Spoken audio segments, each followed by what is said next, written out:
प्रधानमंत्री नरेंद्र मोदी आज जम्मू कश्मीर के दौरे पर हैं, जहां पीएम मोदी राज्य को 6400 करोड़ रुपए की विकास परियोजनाओं की सौगात देंगे। साथ ही 1000 युवाओं को नौकरी का नियुक्ति पत्र भी देंगे। बता दें, कश्मीर में अनुच्छेद 370 हटने के बाद पीएम मोदी का ये पहला दौरा है। इससे पहले 2019 में प्रधानमंत्री नरेंद्र मोदी प्रचार के लिए जम्मू कश्मीर गए थे। पीएम के दौरे को लेकर श्रीनगर में सुरक्षा व्यवस्था बेहद कड़ी कर दी गई है। इस कार्यक्रम को लेकर जमीन से लेकर आसमान तक सुरक्षा के पुख्ता इंतजाम किए गए हैं। बीजेपी का दावा है कि इस जनसभा में 2 लाख से ज्यादा लोग शामिल होंगे। वहीं पीएम मोदी के जम्मू कश्मीर दौरे को लेकर आरजेडी सांसद मनोज झा ने हमला बोला है और कहा है कि ये अपने आप में चिंता का विषय है कि देश के प्रधानमंत्री 5 वर्षों से जम्मू कश्मीर नहीं गए थे। आप भी सुनिए। ये अपने आप में चिंता का विषय है कि देश के प्रधानमंत्री 5 वर्षों से नहीं गए थे। इसके लिए दुख होना चाहिए। कश्मीर के हालात अभी भी सामान्य नहीं है।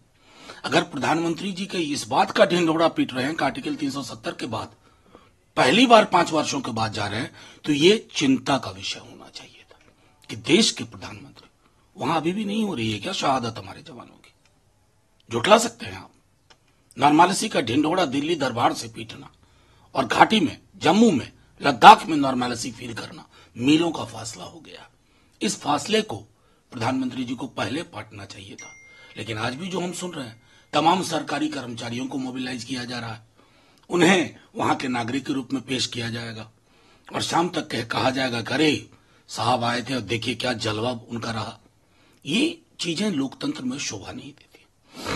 सर, साथ ही में कि सारे जो क्राउड मैनेजमेंट है या क्राउड को वहां पे लाने की जो भरपूर कोशिश की जा रही है। नहीं, एग्जैक्टली ये मैंने आपसे कहा, सरकारी कर्मचारियों तक को मोबिलाइज किया जा रहा है, जगह जगह से बसों में भर करके, गाड़ियों से। ऐसे स्वतः स्फूर्त होना चाहिए ना, देश के प्रधानमंत्री हैं। अगर आपने देश के प्रधानमंत्री ने वहां जो नॉर्मलिसी दिल्ली और जम्मू कश्मीर में फासला है उसको पाटने की कोशिश की होती, तो आज आपको क्राउड मैनेजमेंट नहीं करना होता, स्पॉन्टेनियस क्राउड आती है। सर, कुछ एक बड़ी लकीर खींची है, जैसे बंगाल, बिहार।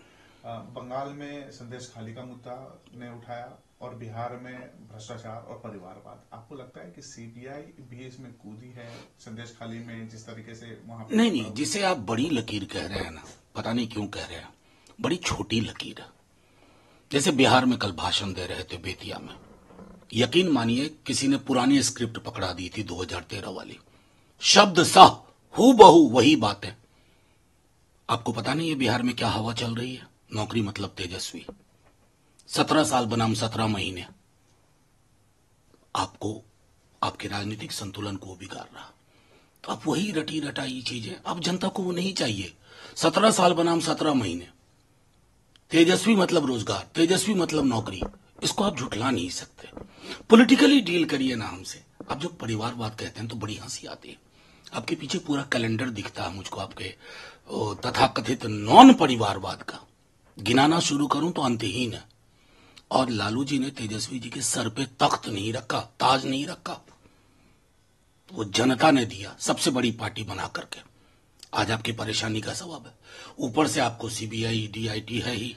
तो मैं तो प्रधानमंत्री जी ये कहूंगा कि आजाद हिंदुस्तान के सबसे कमजोर प्रधानमंत्री आप, जिसको अपनी राजनीतिक लड़ाई के लिए एजेंसीज को साथ में लाना पड़ता है, उनके साथ एक अदृश्य अघोषित अलायंस बिल्डिंग करनी पड़ती है। अच्छा नहीं लगता। संदेश खाली में नहीं, देखिए संदेश खाली में आप जो भी अभियुक्त है, जिस पर भी जो मुजरिम, उनको सजा दीजिए, लेकिन आप हेडलाइन मैनेजमेंट कर रहे हैं। अब आप किसी तापस राय की यहां सीबीआई ईडी का रेड होता है, आज वो आपका पटका पहन लिया, अब मैं यकीन के साथ कहता हूं सारा केस बंद हो जाएगा। ये है आपका वैल्यू सिस्टम, ये है आपके मूल्यों की फ्रेम। ईडी ने भी एक फ्रेश एप्लीकेशन दिया है और जीरा भी की है कोर्ट में कि क्यों नहीं आ रहे हैं अरविंद केजरीवाल उनके संबंध पे, हालांकि लड़ाई चल रही है। देखिए, मैं सीधे तौर पे कहता हूं, आपसे ही मैं सवाल एक पूछूं, क्या देश में कोई विपक्ष का ऐसा दल है या नेता है जिस पर ईडी, आईटी और सीबीआई अलग अलग या मिल करके निशाना साध रही हो? ये क्या दर्शाता है? और जिन लोगों पर सीबीआई, ईडी, आईटी की रडार थी, आप में शामिल हो जाते हैं, वो रडार से गायब हो जाते हैं। ये जनता भी अब समझ चुकी। किंडरगार्टन के बच्चों से पूछिएगा ना वो भी बता देगा कि जब तक आप विपक्ष में हैं, मुखर हैं, ईडी, आईटी, सीबीआई आपके सर पे सवार है। जैसे ही आप जाकर के पटका पहन लेते हैं, कमल छाप, अरे अब सब बंद। कांग्रेस इंडिया की एक बड़ी पार्टी है और इंडिया अलायंस में उनकी एक पहचान भी है। उनके नेता ये कह रहे हैं कि अगर वो सरकार में आए तो वो रिपील करेंगे सिटीजनशिप लॉ को। देखिए, बहुत सारी चीजें और कह रहे हैं, सिर्फ सिटीजनशिप की नहीं, रोजगार को लेकर के कह रहे हैं, इंक्लूसिव डेवलपमेंट को लेकर के कह रहे हैं, और हम सब कह रहे हैं। बिहार में तो करके भी दिखा दिया हमने। तो मैं समझता हूं कि अभी इन मुद्दों पर बात होनी चाहिए। अब प्रचार अखबार में पूरा पूरा विज्ञापन दे रहे हैं आप। अरे साहब, विज्ञापन में नौकरी की बात क्यों नहीं कर पा रहे हैं आप? ये डर दिखाता है आपका, क्योंकि आपने मौलिक सवालों पर, प्रधानमंत्री जी आपकी पार्टी 0 सन्नाटा है, और ये लोगों की भी समझ में आ रहा है। जो लोग मंदिर जाएंगे, पूजा अर्चना करेंगे, घर आकर के उनको खाना भी तो चाहिए, परिवार में नौकरी भी तो चाहिए, अस्पताल ले जाने के लिए बेहतर व्यवस्था तो चाहिए। वहां पर आपकी चुप्पी होती है। सिर्फ घंटी बजाने के लिए आप लोगों का इस्तेमाल ना करें।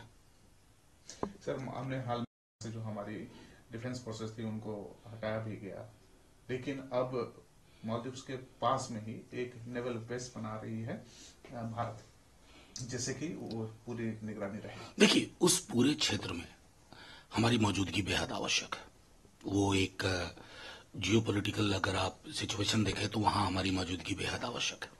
मालदीव ने जिस तरह का व्यवहार किया, मैं समझता हूं उसको उसी रूप में एक संदेश सख्त जाना चाहिए, और गया भी है, लेकिन और भी मुखर होकर के, क्योंकि हमने उस वक्त मालदीव को प्रोटेक्ट किया जब वो बहुत वल्नरेबल थे। चाइना नहीं आया था, हम पहुंचे थे। ब्यूरो रिपोर्ट, इंडिया पब्लिक खबर। फिलहाल के लिए इस खबरों में बस इतना ही। देश और दुनिया की ऐसी ही तमाम बड़ी खबरों के लिए हमारे YouTube चैनल को सब्सक्राइब करें और बने रहें इंडिया पब्लिक खबर के साथ।